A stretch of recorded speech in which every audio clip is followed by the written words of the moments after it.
नमस्कार दोस्तों, स्वागत है आपका आपके अपने यूट्यूब चैनल मन अप स्टोरीज में। दोस्तों, ये कहानी चल रही है ये रिश्ता क्या कहलाता है और इस कहानी के 22 पार्ट अपलोड हो चुके हैं। ये 23वां पार्ट है।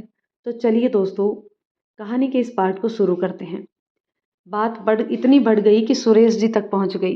उन्होंने रजनी का रिश्ता विजय से तय करने का सोच लिया, लेकिन जब वो विजय से इस बारे में बात करने गए तो वह नशे में धुत था। आइए ससुर जी, लड़खड़ाते हुए विजय उनके करीब आया। रजनी को साथ नहीं लाए? सुरेश जी को वहां खड़ा रहना भी गवारा नहीं था। वो सोचने लगे कि आखिर उनकी राज की किस्मत में लिखा क्या है। इतनी परेशानियां उनकी बाकी दोनों बेटियों के जीवन में नहीं आई, फिर राज क्यों? वो वहां से जाने लगे तो विजय ने कहा, शादी करवा दीजिए उससे मेरी, फिर उसे बताऊंगा मैं क्या हूं। थप्पड़ मारा था उसने मुझे, फिर उसे तड़पाऊंगा रोज।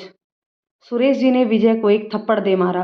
विजय को गुस्सा आया तो उसने सुरेश जी को धक्का मार दिया, जिस वजह से वो सीढ़ियों से जा गिरे। उन्हें काफ़ी चोट आई। पार्थ ने बाजार में सुरेश जी को लड़खड़ाते हुए देखा तो वह उनके करीब आया, लेकिन सुरेश जी बेहोश हो गए। पार्थ उन्हें हॉस्पिटल लेकर गया। चोट बहुत गंभीर थी। उसने पंकज को खबर दी। वह हॉस्पिटल आया। दिन भर के उपचार के बाद उन्हें छुट्टी मिल गई। पंकज और पार्थ उन्हें घर छोड़कर विजय के पास गए और उन लोगों में हाथापाई हो गई। विजय ने पंकज के पेट में लात मारी।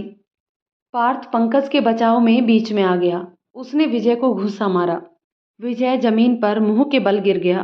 विजय उन दोनों से थोड़ा कमजोर पड़ रहा था, इसलिए उसने अपनी पॉकेट से चाकू निकाला। पार्थ घबरा गया। विजय ने चाकू से पार्थ पर वार किया। पार्थ को चाकू लगा। विजय घबरा कर भाग गया। पंकज पार्थ को हॉस्पिटल लेकर गया। 3 दिन के इलाज के बाद पार्थ की मौत हो गई। पंकज को बहुत अफसोस हुआ कि पार्थ की मौत का कारण वो बन गया। वो अब बहुत डिप्रेशन में रहने लगा। एक दिन किरण उससे मिलने आई। क्योंकि वो रजनी की दोस्त थी, इसलिए वो आसानी से घर आ सकती थी। उसने रजनी से कहा कि वो पंकज से बात करना चाहती है। रजनी को बहुत अजीब लगा, क्योंकि किरण पंकज को बिल्कुल पसंद नहीं करती थी। सुरेश जी और सरोज जी घर पर नहीं थे। वो बाजार में कुछ जरूरी सामान लेने गए थे, इसलिए किरण को पंकज से बात करने का मौका मिल गया। उसने पंकज को गले से लगाया और बहुत रोई। तुम इतने दिन से मुझसे मिलने भी नहीं आए, क्या हो गया है तुम्हें? सब कुछ बदल गया है, सब कुछ बिगड़ गया है। कभी किसी का बुरा नहीं चाहा मैंने, और पता नहीं क्यों मेरे साथ ही कुछ नहीं हुआ तुम्हारे साथ। और जो होना था वो नियति थी। पार्थ का समय आ गया था, इसलिए वो चला गया। उसमें तुम खुद को दोष मत दो पंकज। उसका इतना ही आयु थी। तुम ऐसे रहोगे तो रजनी और मेरा क्या होगा? पापा जी का क्या होगा? संभालो खुद को। रजनी बहुत ही आश्चर्य से देख रही थी कि किरण पंकज के कितने करीब आ चुकी है और उसे पता ही नहीं चला इस सब के बारे में। वह हल्का सा मुस्कुरा कर कमरे से बाहर चली गई। पंकज किरण को गले से लगा लिया और उसे किस करने लगी। पंकज को किसी अपने का साथ और विश्वास चाहिए था। वो खुद पर से विश्वास खो बैठा था। किरण का आना और उसे समझाना उसे काफी हद तक मजबूत बना रहा था। इसी बीच सुरेश जी ने रजनी के लिए जयेश को पसंद कर लिया था। रजनी को पता चल चुका था, लेकिन उसमें अब और लड़ने की हिम्मत नहीं थी। सब कुछ भगवान पर छोड़कर वो बस उस दिन का इंतजार करने लगी जब वो भास्कर की हो जाए। उसे अब भी उम्मीद थी कि कुछ ऐसा चमत्कार होगा और वो और भास्कर साथ होंगे। इसे परीक्षा की घड़ी समझकर बस वह दिन निकाल रही थी। इसी बीच अनीता और भावना ने भी रजनी को समझाया कि हितेश के यहाँ भी बिल्कुल यही स्थिति थी और वो मंडप में छोड़ गया। रजनी खुशनसीब है कि उसे पहले ही पता चल गया। कम से कम मंडप में छोड़े जाने का दर्द तो नहीं सहेगी वो, जो अनीता ने सहा। कोई भी लड़का अपनी माँ से दूर नहीं हो सकता। प्यार अपनी जगह है, लेकिन जब बात इस तरह की हो जाती है तो लड़का अपनी माँ को ही चुनेगा। रजनी, मैं खुश हूँ। मुझे व्यक्तिगत रूप से ऐसा लगता है कि शादी उससे नहीं करनी चाहिए जिसे तुम चाहते हो। शादी उससे करो जो तुमसे प्यार कर सके। तुम्हें बहुत खुशियाँ मिलेंगी। वैसे भी तूने बहुत तकलीफ़ें देखी है। अब खुश रहने का समय है। सब भूल जा और नई ज़िंदगी की शुरुआत कर। अपनी बहनों के समझाने से रजनी ने बात को मान लिया, पर वो जानती थी कि भास्कर उसकी माँ के लिए रजनी को नहीं छोड़ेगा। एक उम्मीद, एक आस लगाए वो अब भी सब कुछ भगवान पर छोड़कर बस देख रही थी कि आगे उसकी ज़िंदगी के साथ क्या होता है। जयेश ने रजनी को उसकी बहनों की शादी में देखा था। जयेश भावना की ननद के दूर के रिश्तेदार का बेटा था और पहली ही नज़र में रजनी को दिल दे बैठा था। उस समय वो इस मुकाम पर नहीं था कि शादी का रिश्ता भेजे, और जब वो अपने पैरों पर खड़ा हुआ तो उसने भावना से बात की। भावना भास्कर के बारे में जानती थी, इसलिए उसने कभी बात किसी से नहीं कही।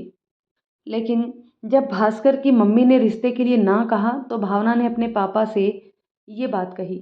उसने बताया कि वह अपने माता पिता का एक ही बेटा है और उसकी एक बहन है, यानी कि जो कुछ भी है जयेश का है। उन्हें यह रिश्ता अच्छा लगा और उन्होंने इसके लिए हाँ कर दी। रिश्ता तय कर दिया गया। इधर कई दिनों से भास्कर उसकी मम्मी को मनाने की कोशिश करता रहा, लेकिन वो टस से मस नहीं हुई। भास्कर बहुत हारा हुआ सा महसूस करता था। भास्कर ने उन्हें मनाने के लिए ज़मीन आसमान एक कर दिया, पर वो कुछ भी सुनना नहीं चाहती थी। भास्कर को अब एहसास हुआ कि उसकी मम्मी बहुत ज़्यादा ज़िद्दी है। एक दिन सुबह चेतन भास्कर के घर आया। भास्कर का हाथ पकड़कर उसके कमरे में ले गया। उसे पलंग पर बैठाकर उसे पानी का गिलास हाथ में दिया। भास्कर को चेतन का यह अजीब सा व्यवहार परेशान कर रहा था। वह उसके व्यवहार से हैरान था। वह उसे घूरे जा रहा था। चेतन ने कहा, भास्कर सुन, मैं जो कहने जा रहा हूँ उसके लिए तुझे बहुत धैर्य रखना होगा। उसे भगवान की इच्छा समझकर तुझे अब आगे बढ़ना होगा। भास्कर असमंजस में था। उसकी दिल धड़क रहा था किसी अनहोनी की आशंका से। क्या बात है चेतन? भास्कर ने कांपते हुए चेतन से पूछा। भास्कर, वो रजनी की शादी तय हो गई है। भास्कर के हाथों से पानी का गिलास छूट गया। सिया और सपना आवाज़ से कमरे में आ गए। भास्कर के मम्मी पापा भी कमरे में आ गए। भास्कर उसकी मम्मी की ओर बढ़कर बोला, मम्मी प्लीज़, मैं रजनी के बिना मर जाऊंगा मम्मी। पता नहीं अपने बच्चे के मुंह से ऐसी बात सुनकर भी उस माँ का हृदय क्यों नहीं बदला। उन्होंने कहा, उससे शादी की तो मेरे साथ नहीं रह सकता। आपकी इच्छा के बिना वो मुझसे शादी नहीं करेगी मम्मी। भास्कर को रोज़ रोज़ अपने प्यार की भीख मांगते और लड़ते देख भास्कर के पापा को बहुत दुख होता था। वो धीरे धीरे कमज़ोर होने लगे थे। कई बार उन्होंने अपनी पत्नी को समझाने की कोशिश की, पर वो कुछ सुनने को तैयार ही नहीं होती थी। भास्कर, जब मैंने तेरी माँ से शादी की थी तब ये इतनी स्वार्थी नहीं थी। पता नहीं अब इसे क्या हो गया है, भास्कर के पापा ने कहा। उनकी बात भास्कर की माँ को तीर की तरह लगी, लेकिन फिर भी उनका फैसला नहीं बदला। उस दिन भी भास्कर हार गया, टूट गया। चेतन पूरा समय उसके साथ रहा ताकि वो कुछ कर ना ले। चेतन के साथ होने से भास्कर का दर्द थोड़ा कम हुआ, लेकिन वह रजनी के बिना खुद को अधूरा सा महसूस कर रहा था। रजनी की शादी को अब सिर्फ 1 महीना बचा था। सारी तैयारियां शुरू हो चुकी थी। पत्रिकाएं छप चुकी थी और मंदिर में पत्रिका रख दी गई थी। रजनी के पापा मम्मी दोनों जयेश के घर पत्रिका देने के लिए और न्योता देने के लिए जाने वाले थे। रजनी ने पंकज से भास्कर को पत्रिका देने की इच्छा जाहिर की। वह शादी से पहले भास्कर से एक बार मिलना चाहती थी। बाद में उसके पास समय नहीं रहता और अभी मम्मी पापा भी नहीं थे, इसलिए वह जाना चाहती थी। पंकज को पहले तो ये बात सही नहीं लगी, लेकिन किरण से मिलकर और उसके समझाने पर उसने रजनी को अनुमति दे दी। रजनी भास्कर के घर आई। शाम का समय था। उसने घंटी बजाई, लेकिन शायद वह बंद थी। उसने दरवाज़ा खटखटाने के लिए हाथ आगे बढ़ाया और हाथ दरवाजे पर रखा तो पाया कि दरवाज़ा खुला हुआ है। उसने सपना को आवाज़ दी, लेकिन कोई नहीं आया। उसे अजीब सा महसूस हो रहा था। उसके दिल में डर था कि पता नहीं भास्कर की मम्मी उसे देखकर नाराज़ होकर उसे कुछ कह ना दे। पता नहीं सब उसे भास्कर से मिलने देंगे या नहीं। उसका दिल धड़क रहा था। काफ़ी देर तक खड़े रहने के बाद वह धीरे से दरवाज़ा खोलकर अंदर गई। अंदर काफ़ी अंधेरा था। रजनी का दिल घबरा रहा था। उसने धीरे से फिर से सपना को आवाज़ दी, लेकिन घर में एक अजीब सा सन्नाटा था और काफ़ी अंधेरा था। उसे अंदर जाने में डर लग रहा था। वह पलटकर वापस जाने को हुई तो उसे भास्कर के कमरे से कुछ आवाज़ आई। उसे लगा कि घर खुला था, मतलब घर में कोई तो है। पर सभी लोग कहाँ गए? उसने रसोई में जाकर देखा, कोई नहीं था। वह जानती नहीं थी आवाज़ कहाँ से आई है, लेकिन किसी बर्तन की आवाज़ थी, इसलिए वह रसोई में चली गई। जब वहाँ उसे कोई ना दिखा तो रसोई से बाहर आते वक्त उसने देखा कि भास्कर अपने कमरे में ज़मीन पर बैठा है। उसके घुटने मुड़े हुए हैं और वह दीवार से लगकर बैठा था। उसका मुंह ज़मीन की ओर था। उसका एक हाथ अपने एक पैर के घुटने पर था और दूसरे हाथ पर। जब रजनी की नज़र गई तो उसके हाथ से पत्रिका गिर गई। रजनी का हाथ अपने मुंह तक आ गए। वह दौड़कर भास्कर के पास आई। उसने भास्कर के हाथ से चाकू ले लिया। उसने भास्कर को देखा तो उसकी आंखें और नाक पूरी तरह से लाल थे। नाक बह रही थी और आंखें सूज चुकी थी। वह बहुत रोया होगा, उसे देखकर पता चल रहा था। उसकी शर्ट भी पूरी तरह से गीली हो चुकी थी। रजनी ने चाकू फेंक कर भास्कर के गाल को थपथपाया और उसे आवाज़ दी, भास्कर, भास्कर, क्या कर रहे थे तुम? घबराते हुए रजनी ने पूछा।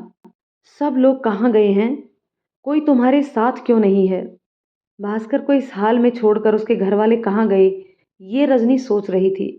भास्कर ने अपनी नज़रें ऊपर की और फिर रजनी की ओर एक नज़र भर के देखा और फिर नज़रें झुकाकर बैठ गया। उसे लगा जैसे उस दिन पानी में डूबते हुए उसे रजनी के होने का एहसास हुआ था, ठीक वैसा ही एहसास आज भी हो रहा है।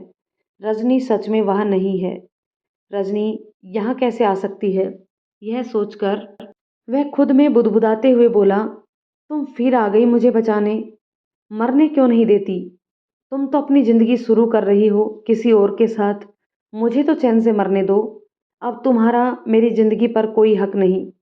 तुम किसी और की हो तो फिर मुझे मत रोको। जाओ यहाँ से। रजनी के करीब आकर उसने जब कहा जाओ यहाँ से, तो रजनी को एहसास हुआ कि भास्कर ने शराब पी रखी है। उसका दिल भर आया।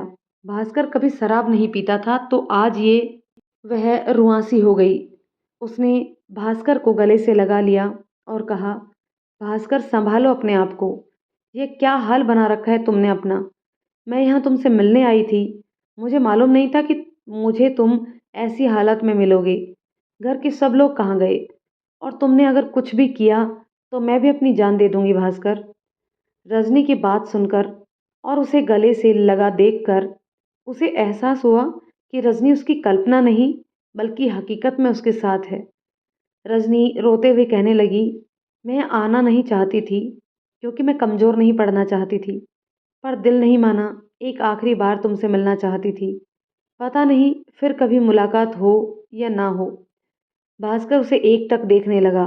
रजनी ने भास्कर को सहारा दिया, उसे उठने में मदद की और उसे बिस्तर पर बिठाया। अपने दुपट्टे से भास्कर का मुंह साफ किया और उसे पानी पिलाया। भास्कर ने पानी पिया। रजनी ने भास्कर की शर्ट खोल दी और भास्कर से पूछा, कहाँ गए हैं सब लोग? शादी में। तुम नहीं गए? मन नहीं था। जाना चाहिए था। क्या पता वहाँ कोई अच्छी लड़की मिल जाती। भास्कर गौर से उसे देख रहा था। यह कहते वक्त रजनी की आंखों में एक नमी थी, चेहरे पर उदासी, लेकिन होठों पर हंसी थी। मेरा मन नहीं था जाने का तो नहीं गया, भास्कर ने कहा। कब तक आएंगे सब? कल शाम तक। बाहर गए हैं तुम्हें छोड़कर? रजनी ने आश्चर्य से पूछा। मैं बच्चा थोड़े ही हूँ कि मुझे छोड़कर ना जा सके, भास्कर ने कहा। तुमने खाना खाया? नहीं। रजनी ने उसकी ओर देखा। वह नजरें चुरा रहा था। रजनी उठकर रसोई में गई। उसने कुछ बर्तनों में देखा तो भास्कर की मम्मी उसके लिए खाना बनाकर गई थी। रजनी ने खाना गर्म किया और थाली में परोस कर ले आई। भास्कर ने खाने से इनकार किया तो रजनी ने गुस्से में कहा, सुबह से खाना ऐसा ही पड़ा होगा, तुमने खाया नहीं। भूखे रहने से क्या मिलेगा? रजनी काफी दर्द में थी, लेकिन वह मजबूत होने का दिखावा करती रही।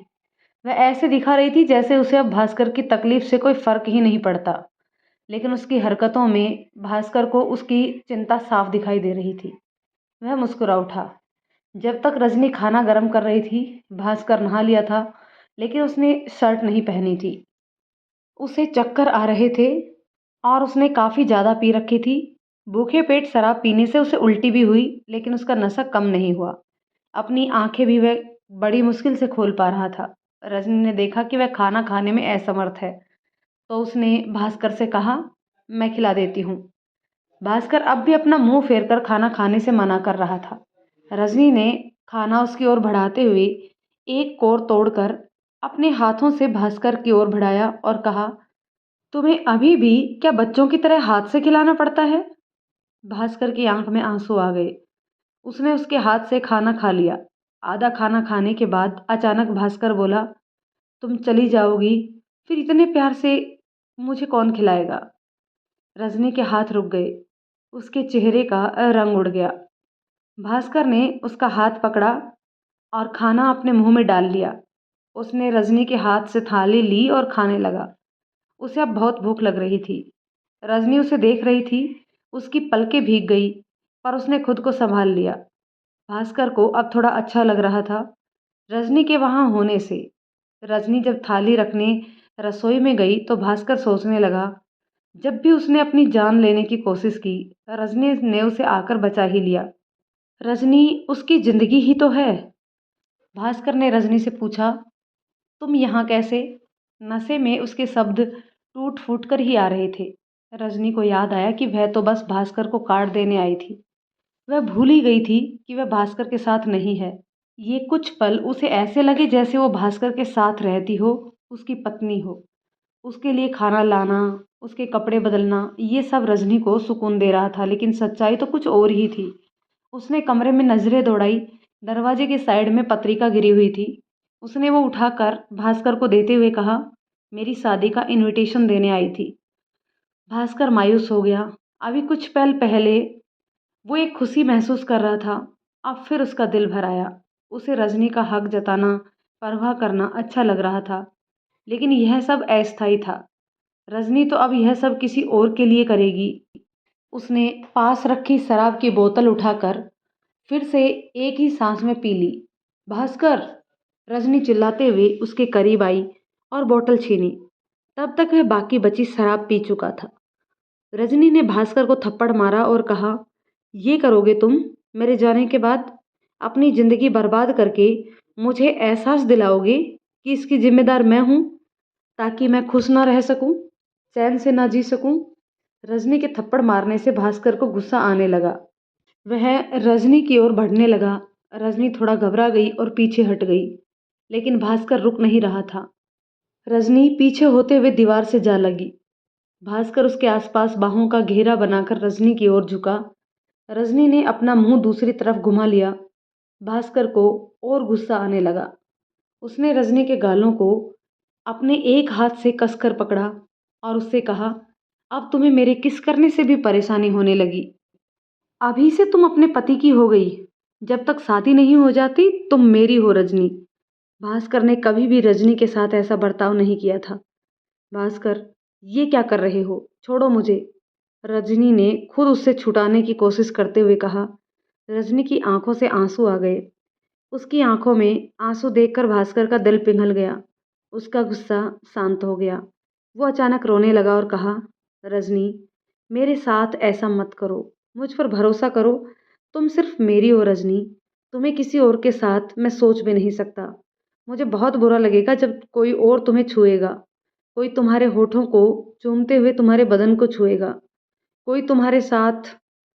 भास्कर! रजनी आगे सुन नहीं पा रही थी। उसने चिल्लाकर भास्कर को रोका। बुरा लगता है ना?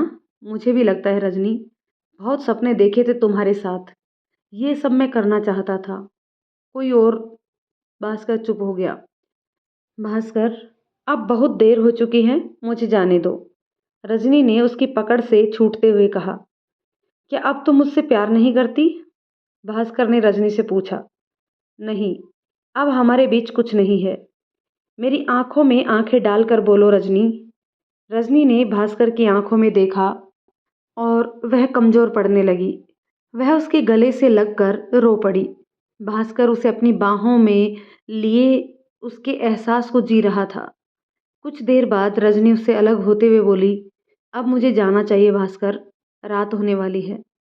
रजनी भास्कर को अकेला छोड़कर जाना नहीं चाहती थी, क्योंकि वो अब नहीं चाहती थी कि भास्कर अकेले में कोई गलत कदम उठाए। उसने सोचा कि वो चेतन को बुलाएगी भास्कर के साथ रात भर रुकने के लिए। रजनी भास्कर से मिलने 6 बजे आई थी और अभी 2 घंटे से वो लोग साथ थे। रात के 8 बज रहे थे। रजनी का जाना ज़रूरी था। उसने चेतन को फ़ोन लगाया। रजनी ने चेतन को फ़ोन किया लेकिन चेतन ने फ़ोन नहीं उठाया। रजनी अब परेशान हो गई थी। वह किससे कहे भास्कर के साथ रहने को। भास्कर को अकेला छोड़ना उसे फिर से मौत के मुंह में भेजने जैसा था। रजनी यह सब सोच ही रही थी कि भास्कर ने उसके करीब आते हुए उससे पूछा, रजनी, क्या तुमसे कुछ मांग सकता हूँ? तुम मुझे दोगी? क्या? रजनी ने उसकी तरफ देखते हुए पूछा। वो वो मैं क्या तुम अपने पति के पहले मेरी हो सकती हो? भास्कर। रजनी को उसकी बात बहुत अजीब और बुरी लगी। उसने थोड़ा गुस्से से भास्कर से कहा। आज तक भास्कर ने उससे इस तरह की बात नहीं की थी। जब भी रजनी बहकती थी भास्कर उसे संभाल लेता था। आज ये भास्कर क्या बात कर रहा है? रजनी ने सोचा। क्या सोच रही हो? अपने प्यार के बदले इतना तो मांग ही सकता हूं ना मैं। तुम्हारे पति से पहले तुम पर मेरा अधिकार था ना। रजनी सोच में पड़ गई। भास्कर इस वक्त नशे में था। कल को होश में आएगा तो उसके लिए वो और भी ज्यादा पछताएगा। सोचते हुए रजनी ने भास्कर से कहा, भास्कर, तुम अभी सो जाओ प्लीज। क्या मैं तुम्हें प्यार नहीं कर सकता? रजनी को अजीब लग रहा था। भास्कर को उसे छूने के लिए अब उसकी अनुमति की जरूरत पड़ने लगी थी। सोचकर उसका दिल दुखा। कब से भास्कर इतना पराया हो गया था उसके लिए। वह उसे समझाते हुए बोली, भास्कर, अब तुम प्लीज सो जाओ। भास्कर नशे में बड़बड़ाने लगा। मैं तुम्हारा पहला प्यार हूं तो जीवन के सबसे खूबसूरत अंतरंग पल भी तुम्हारे मेरे साथ पहले होने चाहिए। पहले तुम्हें मैं छूऊं, पहले तुम्हारे साथ मैं सोऊं। क्या इतना भी हक नहीं मुझे रजनी? भास्कर की बातें रजनी को परेशान करने लगी।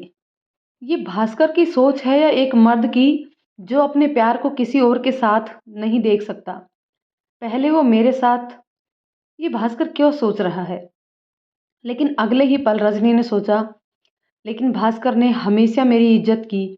उसके पास कई मौके थे पर उसने हमेशा इस पल के लिए इंतजार किया। उसने भी तो बहुत कुछ सोचा होगा। भास्कर का अधिकार है और आज भी वो नशे में होने के बावजूद मुझसे अनुमति मांग रहा है। अब भी उसे मेरे हाँ या ना से इतना फर्क पड़ता है। रजनी अपने विचारों में उलझती जा रही थी। भास्कर ने रजनी से कहा, रजनी, मुझे किस करो ना, मुझे गले से लगा लो ना। भास्कर बच्चों की तरह उससे सब मांग रहा था। दोस्तों, कहानी के इस पार्ट को अभी यहीं ख़त्म करते हैं। मिलते हैं कहानी के एक और पार्ट में। तब तक के लिए कहानी आपको कैसी लग रही है कमेंट करके ज़रूर बताइएगा। यदि पसंद आती है तो इसे लाइक शेयर कर दीजिए। चैनल पर नए हैं तो प्लीज़ चैनल को सब्सक्राइब ज़रूर कर दीजिए। तो चलिए दोस्तों, मिलते हैं कहानी के नेक्स्ट पार्ट में। तब तक के लिए शुक्रिया।